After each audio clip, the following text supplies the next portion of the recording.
নমস্কাৰ এটা গুৰুত্বপূৰ্ণ বাতৰিলৈ স্বাগতম জনাইছো আৰু এই মুহূৰ্তত জনাইছো বিশেষ বাতৰিটো কাইলৈৰ পৰা আৰম্ভ হ'ব বিমানৰ চলাচল বিমানৰ উৰণ আৰম্ভ হ'ব সমগ্ৰ দেশত কাইলৈৰ পৰা এই মুহূৰ্তৰ সকলোতকৈ ডাঙৰ খবৰটো জনাইছো টাইমেটৰ দৰ্শকসকলক টুইটাৰ যোগে জনাইছে অসামৰিক বিমান পৰিবহণ মন্ত্ৰী হৰদীপ সিং পুৰীয়ে আৰু কাইলৈৰ পৰা সমগ্ৰ দেশত চলাচল কৰিব ঘৰুৱা বিমানে অৱশ্যে অন্ধ্ৰ প্ৰদেশত 26 মেৰ পৰাহে বিমানৰ উৰণ আৰম্ভ হ'ব ইফালে পশ্চিম বংগতো 28 মেৰ পৰা বিমান চলাচল কৰিব আৰু এই দুখন ৰাজ্যৰ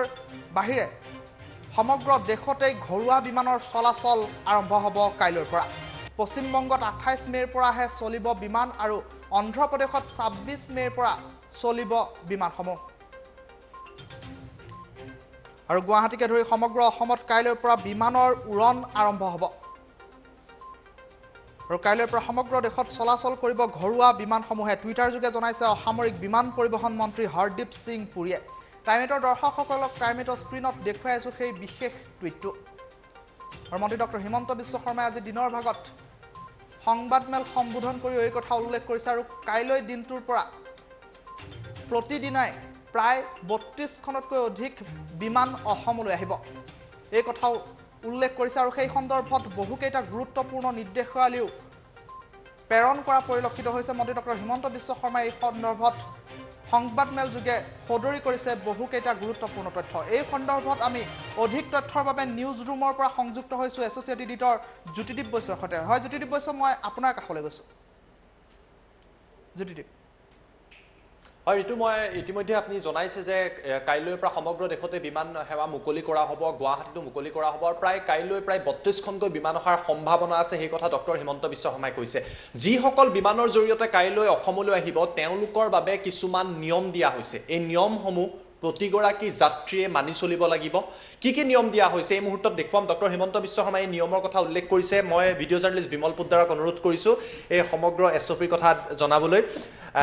এইসমূহ নিয়ম আমি দেখুৱাইছোঁ ষ্টেণ্ডাৰ্ড অপাৰেটিং প্ৰচিডিউৰ দিয়া হৈছে সকলো যাত্ৰীৰ বাবে কি দিয়া হৈছে The government of India has decided to resume domestic air travel of passenger with effect from 25th May 2020 অৰ্থাৎ কাইলৈৰ পৰা আৰম্ভ হ'ব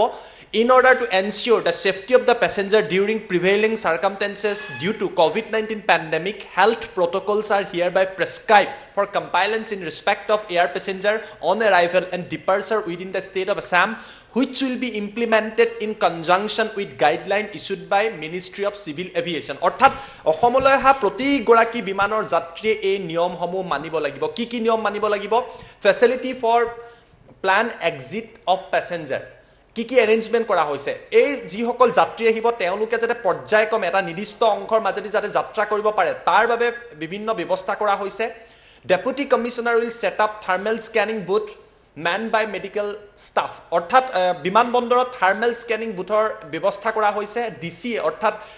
উপায়ুক্তই এয়া সেট আপ কৰিব তেওঁলোকে স্থাপন কৰিব আৰু তাত মেডিকেল ষ্টাফ থাকিব এই থাৰ্মেল স্কেনিং কৰা হ'ব যাত্ৰীসকলৰ তাৰ পিছত কোৱা হৈছে deputy commissioner will set up booth outside the airport building to collect undertaking etcetera from passenger who are not required to undergo institutional quarantine immediately after travel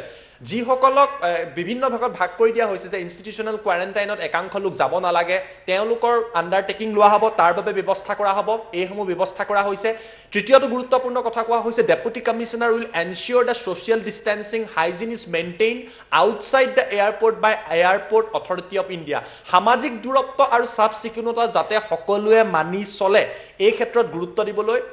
বিশেষভাৱে আহ্বান জনোৱা হৈছে ইয়াৰ পাছৰ পইণ্টটো আহিছো transportation arrangements and options state government will run bus services 4 times a day from Guwahati Airport to locations groups such as Lower Assam District, Upper Assam District, North Assam District, etc. Passenger may avail these services on the payment basis. অৰ্থাৎ ৰাজ্য চৰকাৰে এটা দিনত এই যাত্ৰীসকলৰ বাবে 4বাৰ bus চলাব এয়াৰপোৰ্টৰ পৰা বিভিন্ন প্ৰান্তলৈ হেয়া নামনি অসমলৈ হ'ব পাৰে উজনি অসমলৈ হ'ব পাৰে উত্তৰ অসমলৈ হ'ব পাৰে ইয়াৰ ওপৰত এইসমূহৰ ওপৰত ভিত্তি কৰি এইসমূহ বাছ ৰাজ্য চৰকাৰে চলাব আৰু যিসকল যাত্ৰী আহিব তেওঁলোকে নিজে এইসমূহৰ ধন পৰিশোধ কৰি যাত্ৰা কৰিব পাৰিব দ্বিতীয়টো গুৰুত্বপূৰ্ণ কথা কোৱা হৈছে passenger can use private vehicles details of passenger can hire authorized taxis details of such taxis and driver must be given in undertaking to be submitted by the passenger to the district administration এই দ্বিতীয়টো এইটো কথা উল্লেখ কৰা হৈছে যে তেওঁলোকে taxi ল'ব পাৰিব বিভিন্ন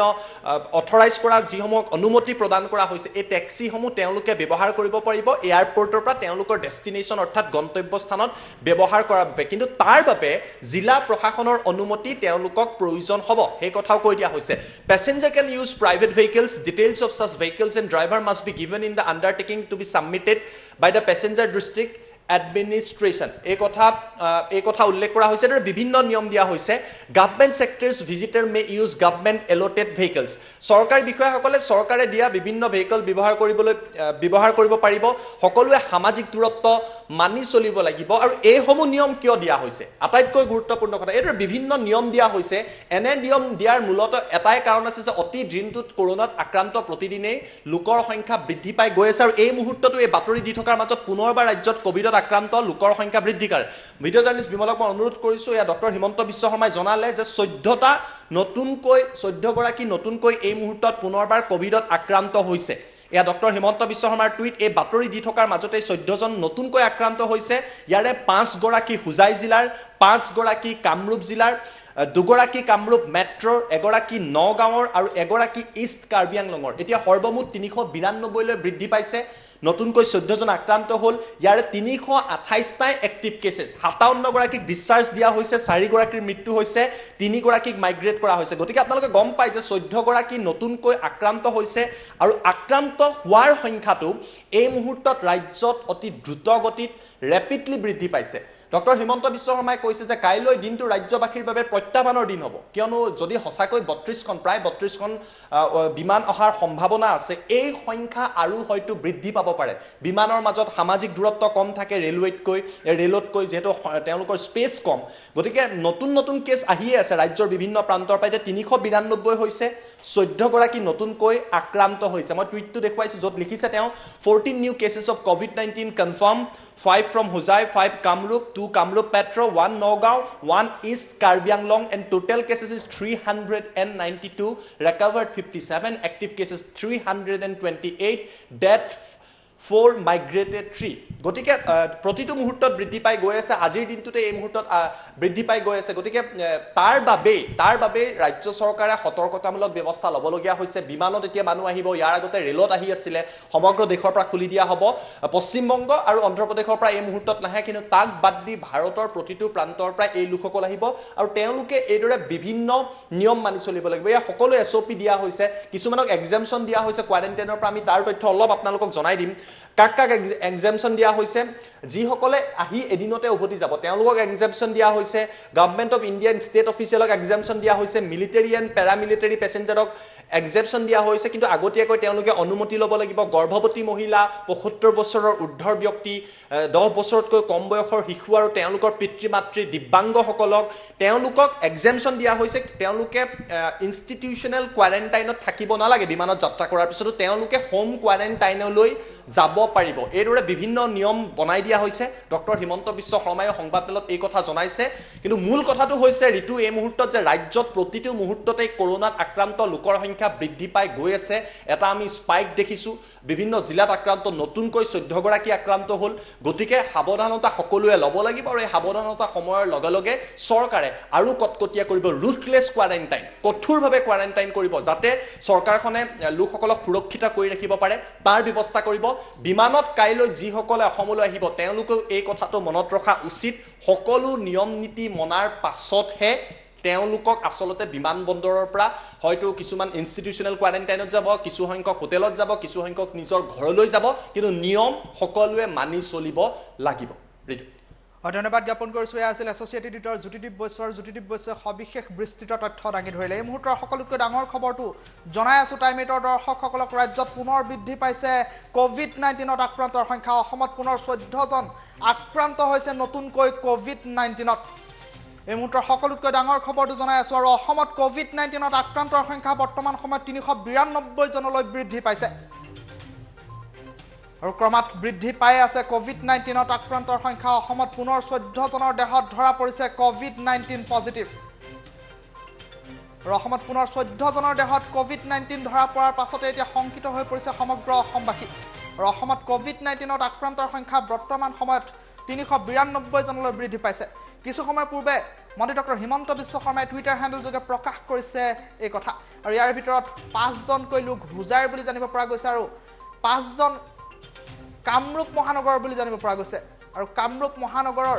2জন আৰু কামৰূপ গ্ৰাম্যৰ 5জন বুলি জানিব পৰা গৈছে লগতে নগাঁৱৰ এজন আছে আৰু পূব কাৰ্বি আংলঙৰ এজন আছে কোভিড-19ৰ পজিটিভৰ সংখ্যাত 10:35 মন্ত্ৰী ডক্টৰ হিমন্ত বিশ্ব শৰ্মাই টুইটাৰ হেণ্ডেলযোগে প্ৰকাশ কৰিছে এই গুৰুত্বপূৰ্ণ তথ্য